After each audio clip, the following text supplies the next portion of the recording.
Hi, I'm Heather Haig, and welcome to the Pause Before You Lead podcast. Alicia is taking a well-deserved few weeks away, so I thought this would be a good time to do a short solo series around some of the leadership questions that I've been asking, and for us to explore them together. As always, this is an invitation not just to find answers, but to take a pause, just for a moment, to see what we might be missing. Lately, I've been thinking a lot about leadership and loneliness. I remember being told many times in my career that, the more you moved up the corporate ladder, the lonelier you'd become. And it's an interesting concept. I mean, I don't disagree with it. I think what I'm curious about is to say, what are the causes? Is there just one cause? Is it just because you get more isolated? In a hierarchical structure, there aren't as many people in that leadership position.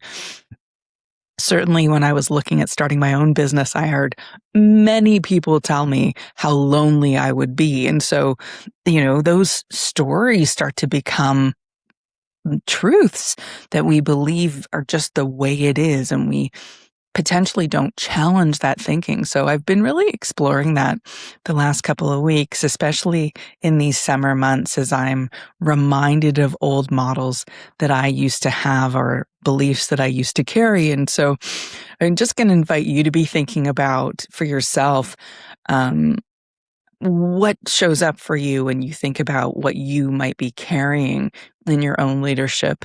And if you experience loneliness, what might be the source? So let's spend some time together. Let's slow things down and have a conversation. It's interesting when I think about my old summers when I was in corporate. I remember taking vacation, and I remember the first time I took a 2-week vacation. And during that time, I truly believed that it was my responsibility to continue to check in at work and make sure everything was running smoothly. And what's interesting as I look back on that is it really wasn't about whether or not I trusted my team members. I 100% trusted my team members to be able to do what they were responsible for. What it was a belief, actually, that I was holding on to. And I remember hearing a few different sort of internal messages. I don't know, you might have a voice or two that you notice within yourself that speaks things, but some of the things that I remember hearing were, that other leaders were always online. And so therefore I needed to be. So the models that I'd looked to who inspired me, who I wanted to emulate, seemed to always be on. And so I felt that I needed to too. I also remember, if a ball gets dropped, I'll get blamed. Now, I don't recall there being any evidence specifically to reinforce this belief, but this was something that I was carrying at the time. And it caused me, when I was on vacation, to continue to do work and never really unplug. And the third thing is sort of that driver part of myself, which is, just being a high performer, you need to always be on. And so that one was maybe a little bit less about leadership, but it was definitely a driving force that kept me feeling like I could never truly unplug. And when I'm talking with leaders today, they come to me sometimes using very similar language that reminds me of that period of time, because one of the things that they tell me, especially at this time of year, is I want to make sure I can take a real vacation. And, as we explore what is a real vacation, we start to unpack where not just the responsibilities and the workload, and certainly there are those things, but I think where my curiosity lies is more in what are the underlying beliefs that reinforce that we can't truly unplug, that there's some sense of risk or some sense of worry or some sense of something that just drives us forward to continue to check in, to continue to just carry the load of all of that. And, I think that vacation is kind of the time that maybe we start to see how much we're carrying in a different light, because day to day in work, leaders are carrying tons of things, not just the responsibilities of the performance of the team, but also, carrying the weight of the emotional well-being of the team, potentially carrying the weight of, if you know that there's a member of your team that's struggling personally, carrying the weight and responsibility of that. So sometimes there's things happening in the upline and you're carrying the weight and responsibility of that too. So there's lots of things that leaders carry that contribute to that sense of loneliness. And coming back to the beliefs underneath are, how much of this do I really need to carry? How much of this is actually my responsibility or something I need to own versus a story that I've been carrying that perhaps perpetuates this belief system?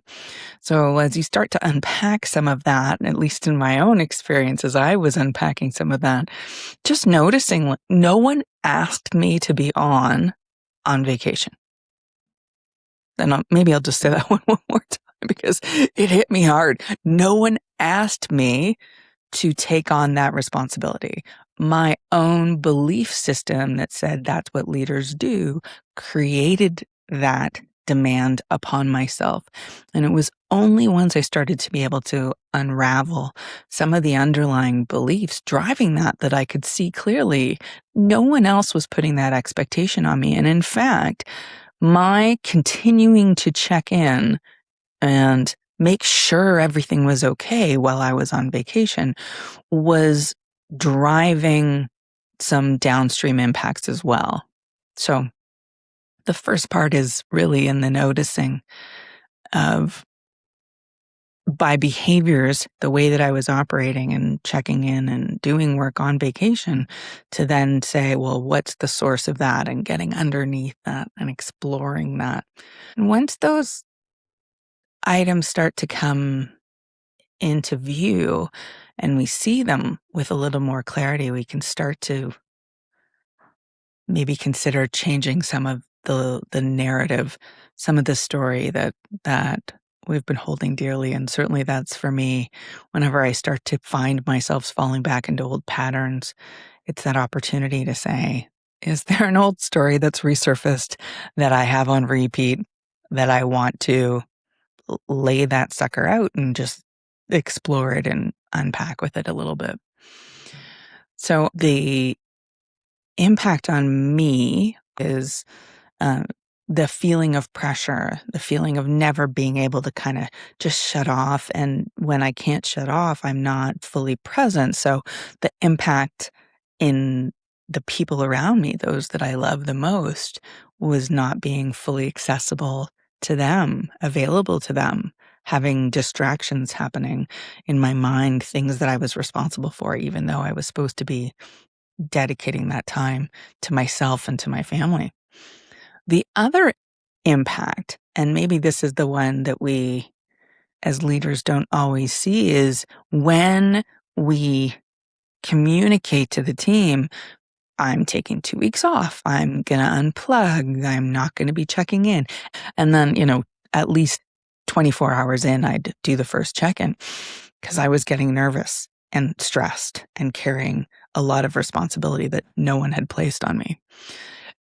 And certainly no one that I was working with would necessarily say it overtly, but it does send a message when you communicate an intention to take a real vacation, a real break, a real separation, a real stepping back, and then you don't do it.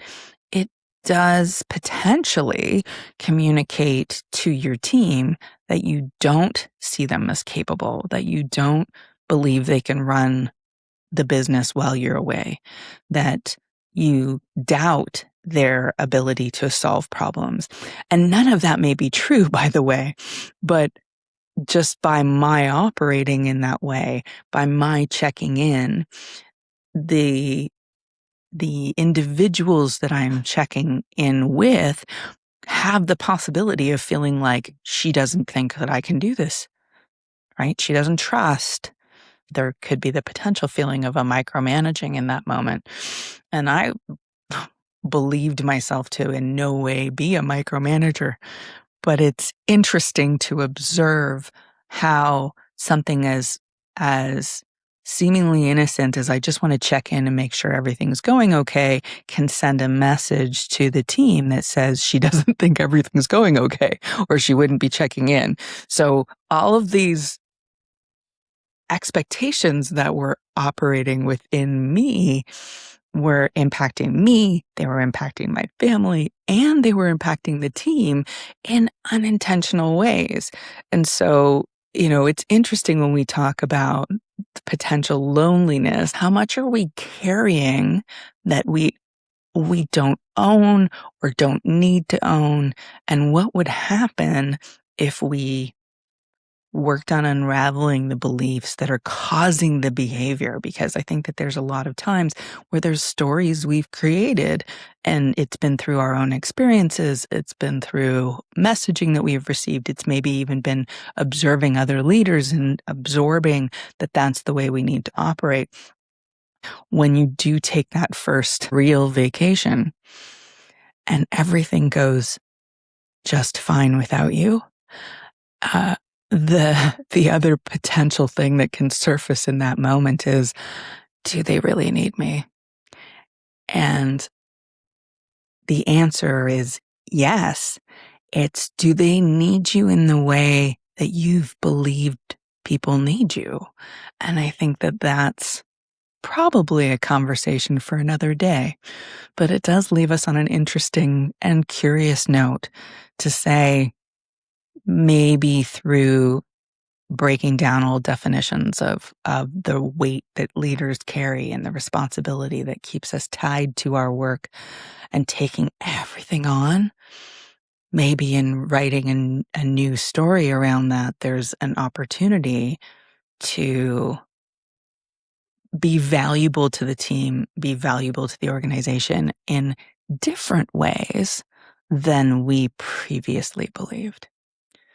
So, something to reflect on and think about between now and our next conversation. Thank you for joining the Pause Before You Lead. And we would love you to pass this along to anyone that you think could take value from this conversation, and subscribe so you get all of our new episodes when they're released. Have a wonderful week, and don't forget to pause before you lead. See you next time.